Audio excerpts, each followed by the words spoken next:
কোনো রাষ্ট্রের অভ্যন্তরে কোনো মানবতা বিরোধী অপরাধ সংঘটিত হলে আইসিসিতে অর্থাৎ আন্তর্জাতিক আদালত যেটা, সেখানে যদি যেতে হয় তাহলে দুটো প্রধান কারণ লাগে। একটা হচ্ছে যে রাষ্ট্রে এই অপরাধটা সংঘটিত হয়েছে সেই রাষ্ট্রে সেই বিচার করার সক্ষমতা যদি না থাকে, অথবা সেই রাষ্ট্র যদি এই ধরনের অপরাধের বিচার করতে আগ্রহী না হয়।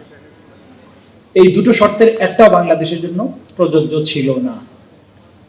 বাংলাদেশ এটা বিচার করতে সক্ষম, কারণ বাংলাদেশে এই ধরনের মানবতা বিরোধী অপরাধের বিচার করার জন্য প্রয়োজনীয় আইনি কাঠামো আছে, আদালত আছে, প্রসিকিউশন আছে, সব ব্যবস্থা আছে। This is number one. Number two হচ্ছে বাংলাদেশ ইচ্ছুক ছিল। প্রফেসর ইউনূসের নেতৃত্বে জুলাই বিপ্লব পরবর্তী যে ইন্টারিম গভর্নমেন্ট এসেছিলেন, তারা শুধু ইচ্ছুকই ছিলেন না, গোটা জাতি কর্তৃক ম্যান্ডেটেড ছিলেন যে তারা প্রধান তিনটি কাজ করবেন, তার মধ্যে একটা ছিল এই মানবতা বিরোধী অপরাধগুলোর বিচার। সুতরাং এই দুই কারণে আইসিসিতে যাওয়ার কোনো প্রয়োজন বাংলাদেশের নেই, বাংলাদেশের ছিল না। এটা যদি ইসরায়েল হতো, নেতানিয়াহু বিচার করা যায় না, নেতানিয়াহু বিচার করতে দিবেও না, আর নেতানিয়াহু বিচার করতে সক্ষমও না, ইচ্ছুকও না। এই কারণে ইসরায়েলের বিচারের জন্য আমরা যাবো ওখানে। কিন্তু বাংলাদেশের অভ্যন্তরে সংগঠিত মানবতা বিরোধী অপরাধের জন্য বাংলাদেশের আভ্যন্তরীণ যে আদালত, সেটাই যথেষ্ট। যাই হোক, বিষয়টা অন্যদিকে চলে গেল। আজকের যে সাবজেক্ট ম্যাটার, সবাই চমৎকার বলেছেন কয়েকটা জিনিস। একটা হচ্ছে সোশ্যাল মিডিয়ায় অপতথ্য, সেটাকে কাউন্টার করা, অপতথ্যর যে ব্যাপারে ফ্যাক্ট চেকিং এর ব্যাপারে প্রথম বক্তা চমৎকার বলেছেন। কারণ একটা অপতথ্যের ভিত্তিতে বাংলাদেশে একটা মোটামুটি ক্রুসেড লেগে গিয়েছিল, আল্লাহর রহমতে থেমে গেছে। ভবিষ্যতে যে আবার এরকম ক্রুসেড লেগে যাবে না তার কোনো গ্যারান্টি নেই।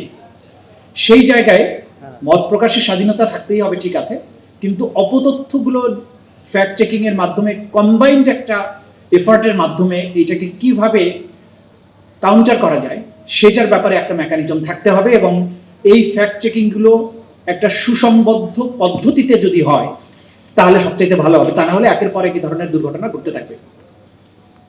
আচ্ছা, এখন মানবাধিকারের যে প্রশ্নগুলো আসছে, অপতথ্যের ব্যাপারে এগুলোর ভিকটিম আমি নিজেও, আমাদের এখানে যারা আছেন অনেকেই হয়েছে, অনেকে এখনো ভবিষ্যতেও আবার হবেন বলে আমার আশঙ্কা আছে। তো সেটা নিয়ে আমরা হয়তো ডিফারেন্ট ওয়েতে আলোচনা করতে পারি। কিন্তু মানবাধিকারের ব্যাপারে আমার কয়েকটি মৌলিক কথা আছে। সেটা হচ্ছে মানবাধিকার লঙ্ঘনের যে সমস্ত কয়েকটা worst form of human rights violation বাংলাদেশে হয়েছে বা আশঙ্কা আছে, সেই বিষয়গুলোর দিকে মোটা দাগে দৃষ্টি দেওয়া দরকার। অতীত থেকে যদি আমরা শিক্ষা না নিই, বাংলাদেশে অতীতে যে ধরনের হিউম্যান রাইটস ভায়োলেশন গুলো হয়েছে, একটা তো বাক স্বাধীনতা রোধ করার ব্যাপারে অতীতের সরকার ডিজিটাল আইনগুলোকে যেভাবে ব্যবহার করেছে, সেই আইনগুলো বাতিল হয়েছে। কিন্তু এখন হঠাৎ করেই, যেটা নাবিলা বললেন, যে হঠাৎ করেই কিন্তু কয়েকটা কমেন্ট ফেসবুক পোস্টের জন্য সারা বাংলাদেশ জুড়ে অনেকগুলো মানুষকে অ্যারেস্ট করা হয়েছে। এই প্রবণতাটা কিন্তু ভালো নয়, এটা অতীতের একটা ছায়া। এই ছায়া থেকে বেরিয়ে আসতে হবে।